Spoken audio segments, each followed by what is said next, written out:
Assalomu alaykum. Men Sharof Rashidov nomidagi Samarqand davlat universitetining Urgut filiali 4-bosqich talabasi Rofiyeva Shahriboniman.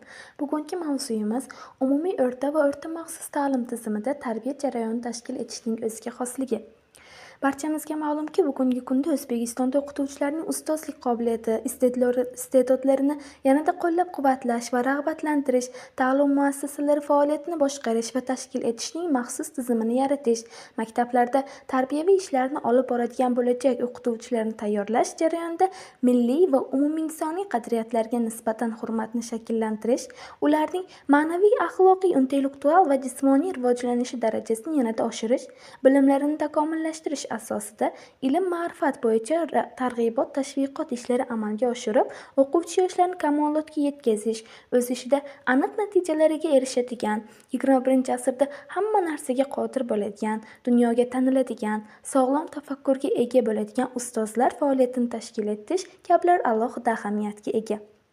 Ta'lim qadim zamonlardan beri jamiyatning eng muhim vazifasi bo'lib kelgan ijtimoiy va tarixiy tajribani nasldan naslga o'tkazmasdan, yoshlarni ijtimoiy va ishlab chiqarish munosabatlariga jalb qilmasdan, jamiyat taraqqiyoti, uning madaniyatini saqlab qolish va boyitish insoniyat sivilizatsiyasi mavjud bo'lishi mumkin emas. Jamiyat rivojlanishi bilan tarbiya o'zgaradi. Uning maqsadi, mazmuni, vositalari. Tarix turli davrlarda ibtidoiy jamoat tuzumi, antik davr, o'rta asrlar, yangi va zamonaviy davrlarda tarbiyaning o'ziga xos xususiyatlarining yorqin misollarini keltiradi. Turli mamlakatlardagi xalqlar va millatlarning madaniyati nafaqat urf-odatlar va balki ta'lim mohiyatida ham namoyon bo'ladi. Bolalar uchun qo'shimcha ta'lim ijodiy uyushmalarining xilma-xilligi juda katta. Bular to'garaklar, bo'limlar, klublar, studiyalar, laboratoriyalar, ustaxonalar, talabalarning ilmiy jamiyatlari, ekspeditsiyalar.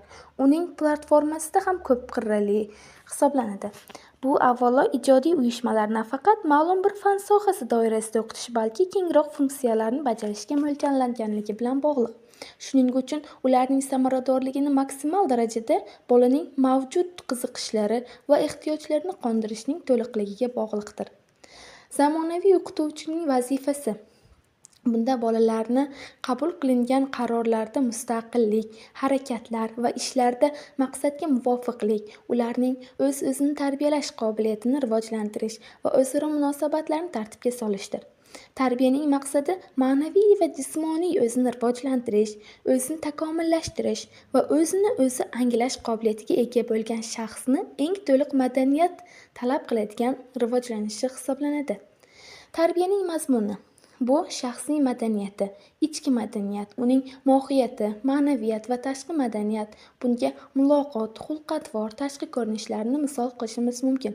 Har bir insonning qobiliyatlari, uning o'zini o'zi belgilashi, o'zini o'zi rivojlantirishi va o'zini o'zi anglashidir. Ta'lim vositalari. Har doim tarbiyaning aniqlovchi vositasi aksariyat bolaning rivojlanishiga ta'sir qiladi. Bu har xil faoliyat turlari, masalan, o'yin, mehnat, sport, ijodkorlik va muloqot. O'quvchining har bir aniq yoshdagi faoliyatining yetakchi turi ajratiladi. Maktabgacha yoshdagi o'yin faoliyati, boshlang'ich maktab yoshidagi o'quv faoliyati, o'spirin davridagi shaxsiy muloqot, katta maktab yoshidagi va ta'lim kasbiy faoliyatdir. Yaqin kelajakda axborot jamiyatiga o'tish texnik vositalaridan video, televizion, kino, kompyuter dasturlari va boshqalar kengroq foydalanishni talab qiladi. Biroq o'qituvchining so'zi, uning yorqin shaxsiyatining namunasi, o'qituvchi madaniyati darajasi kabi muhim ta'lim vositalarini hech narsa o'rnini bosa olmaydi. Ta'lim gumanistik pedagogikada ta'limning yetakchi vositasi sifatida ta'lim jarayonini to'ldiradi va boyitadi, lekin uni almashtirmaydi. Tarbiyaviy ish uslubi. Bu turli xil ta'lim va tarbiya muassasalarida, bolalar birlashmalari va tashkilotlarida o'quv jarayonini tashkil etish xususiyatlarini o'rganadigan, ta'lim yoki tarbiya ishlarida ta'lim tizimini yaratish bo'yicha tavsiyalar ishlab chiqadigan ta'lim nazariyasining bo'limidir. Muassasa va uning samaradorligini oshirish, o'quv jarayonida muayyan usul yoki texnologiyalardan foydalanish majmuasidir. Ta'lim metodlarining tasnifi. Ishontirish usullari. Talabalarning qarashlari, tushunchalari, shakllanadigan usullar va uning a'zolari o'rtasida pedagogik tizimda tezkor ma'lumot almashinuvi amalga oshiriladi.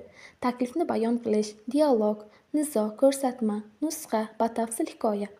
Mashq qilish usullari o'qitish. Bunda talabalarni ijobiy motivlar bilan rag'batlantirish, topshiriqlar, har xil turdagi topshiriqlar, misol usuli, namunalarni ko'rsatish, pedagogik talab.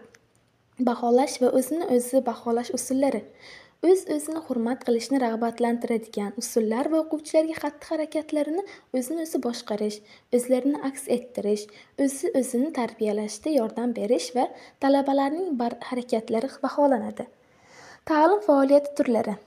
Ta'lim sinfdan tashqari ishlarning barcha turlari o'quv jarayoni bilan chambarchas bog'liq bo'lib, maktabda o'qitish va tarbiyalash mazmuni bilan bog'liq bo'lib, ma'lum ta'lim-tarbiyaviy maqsadlarga erishishga xizmat qiladi.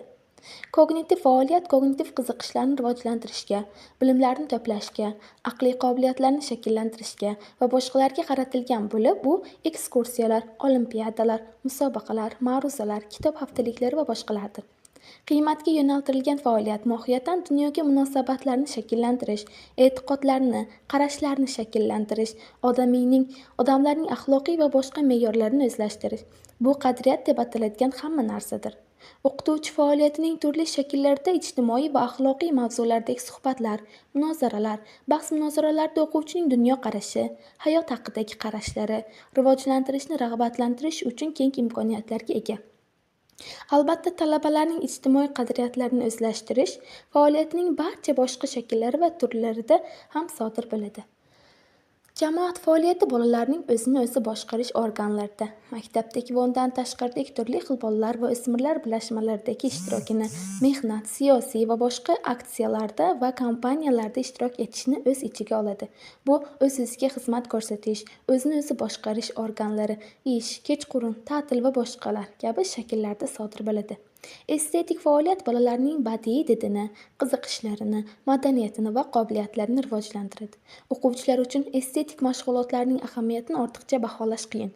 Bu maktabdan tashqari maxsus qo'shimcha ta'lim muassasalarida, to'garaklarda, maktabdan tashqari samarali tashkil etilishi mumkin.